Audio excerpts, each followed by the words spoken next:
Hello everyone, my name is Surabhi Singh and today I am explaining the topic ISO standards and award from the subject standard quality and practice. So let's begin.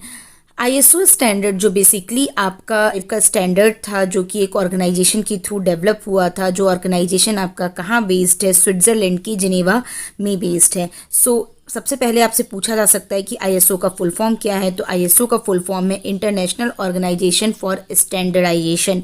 ये आपका कहाँ based है? Geneva में based है। इसका main objective क्या है? Suppose आप कोई भी कंपनी शुरू करते हैं, कोई भी ऑर्गेनाइजेशन शुरू करते हैं, तो आपका ऑर्गेनाइजेशन आपकी इस सोसाइटी में, आपकी उस कॉम्पिटिटिव फील्ड में कैसा परफॉर्म कर रहा है। सपोज बिस्किट मैं भी बना रही हूँ, बिस्किट मेरे नेबर्स भी बना रहे हैं और बाकी सारे लोग भी बिस्किट बना रहे हैं 5-5 किलोमीटर की दूरी पर। तो कैसे पता चलेगा कि जो मेरा बिस्किट है वो बाकियों के कंपेरेटिवली अच्छा है? This is just an example. तो उसके लिए एक स्टैंडर्ड सेट किया गया है कि ये स्टैंडर्ड अगर कोई भी ऑर्गेनाइजेशन, कोई भी कंपनी ISO सर्टिफाइड हो जाती है तो हम ये इमेजिन करते हैं कि वो एक पर्टिकुलर ऑब्जेक्टिव को फुलफ़िल कर रही है, अपने फील्ड से रिलेटेड जो भी उसने दावे किए हुए हैं वो उसको प्रोड्यूस कर रही है। तो ये एक इस टाइप का स्टैंडर्डाइजेशन है जो कि हर एक कंपनी अपने स्टाफ को या अपने ऑर्गेनाइजेशन में ये एक लेवल लेना चाहती है कि वो ISO सर्टिफाइड है। तो इसका मेन ऑब्जेक्टिव होता है कि achieve, maintain and continuously improve the product quality. यानी आप जो भी प्रोडक्ट बना रहे हैं, सपोज आप मैकेनिकल के हैं तो आपने कोई गाड़ी बना रहे हैं, या अगर आप इलेक्ट्रॉनिक्स के हैं तो आप इलेक्ट्रॉनिक्स प्रोडक्ट बना रहे हैं, या सपोज आप किसी कॉलेज की बात कर रहे हैं जहाँ से आपके हर स्टूडेंट प्लेस्ड हो रहे हैं, आप कोई कॉलेज चला रहे हैं, तो आपको क्या मेंटेन करना है? आपको एक अचीव करना है, मेंटेन करना है कि जो भी आप प्रोडक्ट निकाल रहे हैं वो अच्छी क्वालिटी का हो और अपनी क्वालिटी को इम्प्रूव करना है। तो ये बेसिकली आपका ISO स्टैंडर्ड कहता है। It provides confidence to internal management and other employee that quality requirements are being fulfilled completely. तो क्वालिटी को मेंटेन करना है, ऑब्जेक्टिव को फुलफिल करना है। सपोज अगर मैं बिस्किट का एग्जाम्पल दी हूँ तो एक टेस्ट मेंटेन होना चाहिए, उसकी पैकेट्स अच्छे से पैक होना चाहिए, आप जो बिस्किट बनाने के लिए जो भी आप प्रोडक्ट्स यूज़ कर रहे हैं वो अच्छे होने चाहिए। तो ये आपका बेसिकली एक स्टैंडर्ड होता है। कोई ऑडिट करने के लिए बाहर से आता है, वो चेक करता है कि आपने पर्टिकुलर ऑब्जेक्टिव को फुलफिल कर रहे हैं कि नहीं कर रहे हैं। अगर आप फुलफिल कर रहे होते हैं वो आपको ISO सर्टिफाइड करके जाता है। तो बेसिकली ISO सर्टिफिकेशन के लिए जो पार्टीज़ इन्वॉल्व होती हैं, बेसिकली 3 पार्टी की मैं यहाँ बात करूँगी। First party, second party, third party. First party तो आप खुद ही हैं। अ फर्म और supplier audit itself against the standard of ISO 9000। तो ISO 9000 एक स्टैंडर्ड है। तो जो भी आपका सप्लायर होता है वो खुद ही ऑडिट करता है। ऑडिट का मतलब है एग्जामिन करता है, वो टेस्ट करता है, इंटरनली टेस्ट करता है कि क्या जो हमारा प्रोडक्ट है वो ISO 9000 के स्टैंडर्ड को मैच कर रहा है कि नहीं कर रहा है। सेकेंड पार्टी में आता है a customer audit it supplier, यानी आप बिस्किट जिसके लिए बना रहे हैं वो आपकी सप्लाई को या आपके प्रोडक्ट को टेस्ट करके बताता है कि ISO स्टैंडर्ड को मैच कर रहा है कि नहीं कर रहा है। And again the third party, a qualified national और इंटरनेशनल स्टैंडर्ड और a certifying agency served as a auditor. यानी जो बाहर से लोग आते हैं, जैसे अगर आपने कोई कॉलेज खोला है, आपका कॉलेज में इतने फ़ैन लगे हैं, इतने बेंच हैं, इतने नंबर ऑफ टीचर्स लगे हुए हैं जो क्वालिफाइड हैं, BTech हैं, MTech हैं, और जो भी आपकी जो एक स्टैंडर्ड होता है किसी कॉलेज को खोलने का, वो सारी चीज़ें आपको चेक करने के लिए बाहर से कोई आता है सपोज, तो उसको हम बोलते हैं थर्ड पार्टी। तो बेसिकली 3 पार्टीज़ के थ्रू आपका जो ISO सर्टिफिकेशन होता है वो इन्वॉल्व होता है। नेक्स्ट हम बात करते हैं ISO 3 मेंबरशिप कैटेगरी। यानी ISO के जो मेंबर्स होते हैं वो बेसिकली 3 कैटेगरीज में आते हैं। फर्स्ट होता है मेंबर बॉडी, यानी जो मेन मेंबर होते हैं ISO के। India is the part of member body. National body consider the most representative standard body in each country. उसके बाद से आता है करस्पॉन्डेंस बॉडी, यानी ये जो आपके हैं कि स्टैंडर्ड बॉडी में पार्ट नहीं करते हैं, इनको सिर्फ इन्फॉर्मेशन दे दी जाती है ISO वर्क से related. Do not part in standard change, only inform about the ISO work. Third आता है सब्सक्राइबर मेंबर, यानी ये थोड़ा सा रिड्यूस मेंबरशिप पेमेंट करते हैं और इनको भी अलाउ नहीं है कि कोई भी डिसीजन में ये पार्टिसिपेट करें, बट हाँ ये इनको हम सब्सक्राइबर मेंबर कहते हैं। पे reduce membership fees and can not follow the development of standard. Now अगर हम बात करते हैं कि ISO 9000 क्या है, तो ISO 9000 की सीरीज़ में बेसिकली 7 क्वालिटी मैनेजमेंट प्रिंसिपल होते हैं। क्वालिटी मैनेजमेंट प्रिंसिपल का मतलब है, सपोज आपने यहाँ पर एक कोई इनपुट दे रहे हैं, आप उसको प्रोसेस कर रहे हैं और आप उसको आउटपुट दे रहे हैं। तो प्रोसेस में बेसिकली आता है कि आप उसकी क्वालिटी को, उसकी जो स्टैंडर्डाइज्ड प्रोडक्ट का जो एक स्टैंडर्डाइजेशन है उसको मेंटेन कर रहे हैं, तो क्या प्रोसेस फॉलो कर रहे हैं। तो क्वालिटी मैनेजमेंट प्रिंसिपल यानी क्वालिटी को किस तरीके से मैनेज कर रहे रहे हैं तो उसके बेसिकली 7 प्रिंसिपल हैं that are very important. First principle is customer focus, second is leadership, third is engagement of the people and the fourth is process approach, fifth is improvement, sixth is evidence based decision making and the seventh is relationship management. तो ये बहुत ज़्यादा important है कि ISO जो 9000 है उनकी आपके 7 क्वालिटी मैनेजमेंट प्रिंसिपल क्या हैं. 7 या 8 ये दोनों भी हो सकते हैं, बट एक्चुअली यहाँ पर आपको कुछ चीज़ें चेंज, आपको बुक्स टू बुक्स चेंज करने को देखने को मिल जाएगा. जैसे यहाँ पर मैंने प्रोसेस अप्रोच दिया है, उसके बाद से एक सिस्टम अप्रोच भी आता है जो QMP 5 या 6 के नाम से होता है. बट आपको इतना पता होना चाहिए कि ये सारे अप्रोचेज हैं. क्वेश्चन इस तरीके से बनेगा कि which one of the following is not the quality management principle. तो इस क्वेश्चन को आप टैकल कर पाओगे. Now we are talking about the ISO 9000 series. जो ये आपकी 9000 सीरीज है, ये it is a top down management system that defines responsibility and activates the organization. It directs the organization to document, that is very important line, is like it direct the organization to document what you do and then do as you documented. यानी suppose अगर आपको किसी college को ISO certified करना है तो आप पहले एक डॉक्यूमेंट्स तैयार करते हैं, मतलब आप एक फाइल तैयार करेंगे जिसमें आपके पास सारी इन्फॉर्मेशन होगी कि कितने नंबर ऑफ क्लासेस चल रही हैं, यानी आपके पास 20 to 30 क्लासेस है, कितने ब्रांचेस चल रहे हैं, कितने बेंच हैं, कितने नंबर ऑफ स्टूडेंट्स हैं, कितने ईयर पास आउट हो चुके हैं. ये सारे डॉक्यूमेंट्स आपके पास होने चाहिए. कितने इंटरनल एग्जाम हो रहे हैं, एक्सटर्नल एग्जाम हो रहे हैं. जब आपके पास ये एक डॉक्यूमेंट मेंटेन हो जाएगा then you do as you documented. तो जो भी डॉक्यूमेंट में आपने लिखा है, क्या आप उस चीज़ को फॉलो कर रहे हो, क्या आप उतने लेवल का प्रोडक्टिविटी दे रहे हो. तो ये सारी चीज़ें आपकी आती हैं ISO 9000 की सीरीज़ में. तो यहाँ पर मैंने आपको कुछ ISO के सीरीज़ बताई हैं जो कि क्वेश्चंस आ सकते हैं. ISO 9000 जो होता है that is set of international standard on quality management and quality assurance.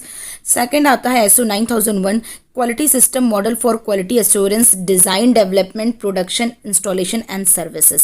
तो यहाँ पर देखिए इंस्टॉलेशन, सर्विसेज वगैरह सारी चीज़ें ऐड हो जाती हैं. 9002 और 9003 है जिसको हमने कंबाइन करके 9001 में ही कर दिया था 2000 में. उसके बाद से 9002 आता है जिस this quality system model for quality assurance in production and installation. तो ये जो है आपका PI यानी प्रोडक्शन एंड इंस्टॉलेशन के लिए 9002, जबकि जो आपका 9000 है वो आपका प्रोडक्शन इंस्टॉलेशन के साथ साथ डिज़ाइन एंड डेवलपमेंट पे भी काम करता है. तो ये सब छोटे छोटे डिफरेंसेस हैं जो आपको याद रखने हैं. 9004 है, ये बेसिकली क्वालिटी मैनेजमेंट सिस्टम को इफेक्टिवली कैसे आप बना सकते हैं, कि इफेक्टिवली कैसे यूज़ कर सकते हैं, इस पर काम करता है. 1911 and 2011 is external audit of quality management. ISO 9000 2008 is the set out the requirement of quality management system and 9000 2005 is cover the basic concept and the languages. तो ये सारी चीज़ें आपको सीरीज़ की याद रखनी है. Next is ISO 9000 2015 cover the basic concept and languages. तो ये सारी चीज़ें आपको दिमाग में रखनी है कि क्या क्या जो आपके ISO के अलग अलग लेवल्स वो क्या क्या अलग अलग फील्ड में काम करते हैं. ISO 9001 2015 set out requirement of a quality management system. ISO 9004 2009 focus on how to make a quality management system more effective and efficient. ISO 2011 is the set out guidance on the internal and external audit of quality management system. ISO 2011 is the most important. यहाँ से question पूछने की possibility है. The current version of ISO 9000 standard is ISO 9000 2015. उसके बाद से हम ISO 14000 की बात करते हैं. तो ये बेसिकली 3 मेजर एरिया को प्रोवाइड करता है, मैनेजमेंट सिस्टम को, ऑपरेशनल सिस्टम को एंड एनवायरनमेंट सिस्टम को. अगर हम यहाँ पर बात करते हैं कि इसकी कितनी सीरीज है तो ISO 14001 specification of environment management system. ISO 14004 is the guidance for efficient use guideline standard. ISO 1410 to 1415 about environment activity. ISO 1420 to 1424 पर अबाउट एनवायरनमेंट लेबलिंग. तो ये चीज़ें याद रखिएगा. ISO 1431 to 1432 is environment performance evaluation and again 40 to 43 is life cycle assessment. Now the ISO 14050 is about terms and conditions. तो ये आपके different ISO के स्टैंडर्ड हैं. फिर यहाँ पर आपका आ जाता है ISO 4004 is general guideline and principle. 14006 is guidelines for incorporating eco designs. 14015 is environment assessment or a site as organization. Environment assessment of sites and organization. 1440 is life cycle assessment. 64 is greenhouse gases and 14003 is environment communication and 11 is auditing management system. तो ISO 14000 जो है basically आपके energy and environment से related है. Next आपकी कुछ full form आ जाते हैं जो कि आपसे पूछे जा सकते हैं, लाइक आईएसओ का मैंने आपको बता दिया, Indian international standard organisation, international organisation for standard है basically. Next is IEC, international electrochemical commission. ASQ is American society for quality. ANSI is American national standard institute. तो ये सारे आप प्लीज़ जितने भी फुल फॉर्म में पढ़ लीजिएगा, इससे क्वेश्चन आने की पॉसिबिलिटी है। उसके बाद से आपका आता है OHSAS, that is for occupational healthy and safety management. साथ 18,000 का आपका सर्टिफिकेशन होता है। OHSAS provides organisation with framework of health, minimum health and safety risk. OHSAS 18,002 provides basically the guidance for implementation of OHSAS 18,001। So basically अब हम बात करते हैं भारत नॉर्म की। भारत नॉर्म यानी भारत स्टेजेस की, ये बहुत ज़्यादा इंपॉर्टेंट है। ये बेसिकली 2000 से शुरू हुआ था। 2000 में जो शुरू हुआ था उसको हम इंडिया 2000 के नाम से जानते हैं। बेसिकली आप जो देखते हैं, आपका जो 2 व्हीलर है और 4 व्हीलर है, वो जो आपकी गाड़ियाँ होती हैं, उस गाड़ियों से कुछ हार्मफुल गैसेस निकलती हैं जो कि हमारे इन्वायरमेंट में बहुत ही ज़्यादा बैड इम्पैक्ट डालती हैं। तो ये सारी चीज़ें मैंने एनर्जी एंड एनवायरमेंट में बता रखा है। तो जो 4 व्हीलर या 2 व्हीलर्स गाड़ियाँ होती हैं जिनकी ऑयल रिफाइनिंग से या जो भी इनकी जो इंजन होता है, इनसे जो गैसेस निकलती हैं उसको कंट्रोल करने के लिए या उसको रिड्यूस मात्रा में निकलने के लिए हमने कुछ नॉर्म्स बनाए थे कि अगर कुछ गाड़ियाँ जितनी पुरानी होती हैं उनसे उतने ही हार्मफुल गैसेस निकलने की पॉसिबिलिटी होती है। तो आपने देखा होगा कि बीच में पिछले साल तक आया था कि जो गाड़ियाँ 2000 या 2014-13 से पुरानी की हैं, उन गाड़ियों को हम बेसिकली बंद कर देंगे, मार्केट से हटा देंगे। तो ये सारे बेसिकली भारत स्टेजेस के नॉर्म्स पर ही शुरू हुआ था। बेसिकली ये शुरू हुआ था Bharat stage 1। Bharat stage 1 basically कुछ नहीं था, वो इंडिया 2000 के नाम से शुरू हुआ था, जो कि यूरो नॉर्म्स होते हैं, यूरो के नॉर्म्स के बेसिस पर ये शुरू हुआ था। तो यूरो नॉर्म्स आपकी यूएस में शुरू हुआ था। बेसिकली ये जो होता है, ये सेंट्रल पॉल्यूशन कंट्रोल बोर्ड के थ्रू बेसिकली ये सारे जो आपके नॉर्म्स हैं वो बनाए जाते हैं। और जो सेंट्रल पॉल्यूशन कंट्रोल बोर्ड है वो आपका ministry of environment and forest and climate change के अंदर आता है। The different norms are brought into a force in accordance with the timeline and standard। तो हमारा जो सबसे करंटली अभी चल रहा है वो BS6 चल रहा है, यानी भारत स्टेज 6।